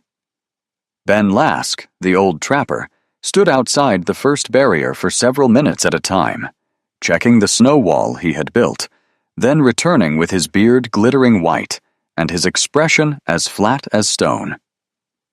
Ethan rose when the radio finally spoke. Ray Caldwell's voice came through broken but clearer than it had been in the night. "Hale, you copy?" Ethan lifted the handset. "I copy. You still holding?"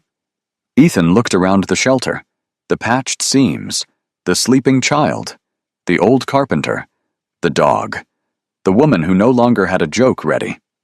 "We're holding." There was a silence. Then Ray exhaled hard enough for the radio to catch it. "Good. Roads are bad. Power's out across most of Northridge. We've got damage reports coming in. No confirmed fatalities." Ethan closed his eyes for 1 second. No confirmed fatalities. The words did not erase the night. They did not fix the roofs, the barns, the hands gone numb from digging through snow. But they mattered.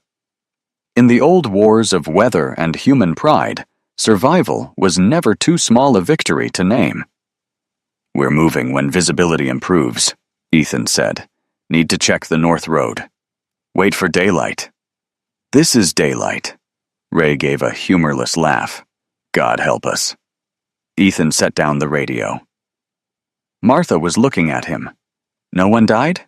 she asked. Ray said none confirmed. Her mouth trembled once, and she pressed her lips together hard, as if emotion were another draft she could block if she worked fast enough. Nora woke when Coda shifted. The child opened her eyes and stared at the stone ceiling above her. "Are we in the mountain?" she whispered. Ben Lask, standing near the entrance, muttered, "Close enough." Nora turned her head and saw Coda. Her fingers tightened in his fur. "Did he save us?" Ethan looked at the dog. Coda yawned, wide and undignified, revealing the pink tongue and large teeth of an animal who had no interest in mythology before breakfast. Mason opened one eye. "That means yes." For the first time since the storm began, someone laughed. It was small, broken at the edges, but it was laughter without armor. They left the shelter in groups after the wind eased enough to permit movement. The world outside had been rearranged. Snow lay in carved shapes, not soft blankets, but hard drifts sculpted by force. The old cabin in the clearing had lost part of its roof. One wall bowed inward. The boards Ethan had not yet stripped now twisted and split. The porch had collapsed entirely, buried under snow and broken timber. Ethan stood looking at it for a moment. There was no triumph in seeing it ruined, no satisfaction. A failed shelter was not an enemy. It was a warning that had done its best to arrive early. Mason came to stand beside him, leaning on a cut branch he had taken for a walking stick. "If you'd stayed in that," the old man said. "I know." The words were enough. Down toward Northridge, the damage grew clearer. Jonah's back shed had survived because he had braced it. One corner had shifted, but the roof remained. The old couple's house on the north road had lost a porch screen, but the interior room they had sealed stayed warm enough. Cole Drayton's north shed had torn open like a paper box, but his family had remained in the pantry as Ethan instructed, frightened and cold, but safe. Cole met Ethan outside his farmhouse near mid-morning. The big rancher looked smaller without his laugh. His black beard was rimed with frost. his sheepskin coat torn at one sleeve, one cheek bruised where something had struck him in the dark. Behind him, his wife sat wrapped in blankets near the kitchen stove, her injured ankle propped on a chair. Cole did not apologize, not with words. He held out a coil of heavy rope and a box of galvanized brackets. "For the shelter," he said. Ethan took them. "Thank you." Cole nodded once and looked away toward the ruined shed. It was not humility fully born yet, but it was kicking hard inside the shell. At Martha's general store, the back storage roof had partly collapsed. Flour sacks lay ruined under snow. One side wall had cracked where the wind had found the failed roofline and pried like a thief. The front of the store still stood, stove chimney intact, windows cracked but unbroken. Martha stood in the doorway with Nora against her side. People gathered there through the morning. Jonah, Cole, Ben, Mason, Ray Caldwell in his preserve truck, and half a dozen others with red faces, tired eyes, and hands full of tools, blankets, or coffee. They did not gather because anyone called a meeting. They gathered because after a storm, people needed to see who remained. Ray stepped out of his truck, moving stiffly. He was broad and tired, his mustache iced at the edges, his preserve coat dusted white from the drive. Practicality still lived in his face, but something had shifted behind it. Budget lines had met weather and lost the argument. He looked at Ethan. "I saw the old cabin." Ethan said nothing. Ray looked toward the ridge. "And the shelter?" Holding. "So I heard." Ray's jaw worked once. "I'll file it as an emergency storm structure. Official. Temporary until inspected, but official." Mason snorted. "Temporary is what bureaucrats call things they hope will outlive them." Ray gave him a look. "Good morning to you too, Mason." "It is now." Martha stepped forward before the exchange could grow teeth. The street quieted. For years, Martha Keene had known how to hold a room. With a raised eyebrow. With a word. With the authority of someone who had seen people come and go, while her store remained in the center of town like a second church, less forgiving, but better stocked. Now she stood without performance. Nora's small hand held the edge of her coat. Martha looked at Ethan first, then at Mason, then at the people gathered in the snow. "I laughed," she said. No one answered. The wind moved softly down the street, touching the cracked sign above the store. It creaked once, but did not fall. "I laughed because I was afraid," Martha continued. "Afraid of another man with another idea. Afraid folks would believe in something strange and get hurt. Afraid that if I admitted he might be right, then I'd have to admit I'd been wrong before." Her voice thinned, but she did not stop. "I made my fear sound like wisdom." That sentence settled over the street more heavily than snow. Coda left Ethan's side and walked to Martha. The German shepherd did not wag or beg. He simply sat in front of her, amber eyes lifted to her face. Martha stared down at him. For one strange, tender second, the woman who had mocked the rock house looked as though judgment had come not from heaven, nor from town, nor from the man she had doubted, but from the quiet creature who had led them all into safety, without ever needing to be right. Then Coda leaned forward and placed his chin against Nora's mitten. The child smiled, and Martha broke. Not loudly. She covered her mouth, shoulders shaking once, then twice, while Nora wrapped both arms around her waist. No one moved to rescue her from the moment. Some truths, like grief, had to finish crossing the room on their own legs. When she lowered her hand, her face was wet. "I'm sorry," she said to Ethan. He nodded. "I'm sorry," she said again, this time to Mason. The old carpenter looked down at his boots. "Took you long enough," he said. It should have sounded cruel. It did not. Martha laughed once through tears. By afternoon, the first real work began. Not rebuilding. Not yet. People were too tired for full reconstruction and too shaken to pretend a single day could undo the storm.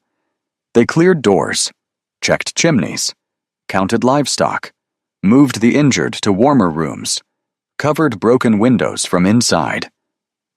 Shared dry socks, coffee, canned soup, lantern oil. Ethan did not stand above them and teach. He moved among them.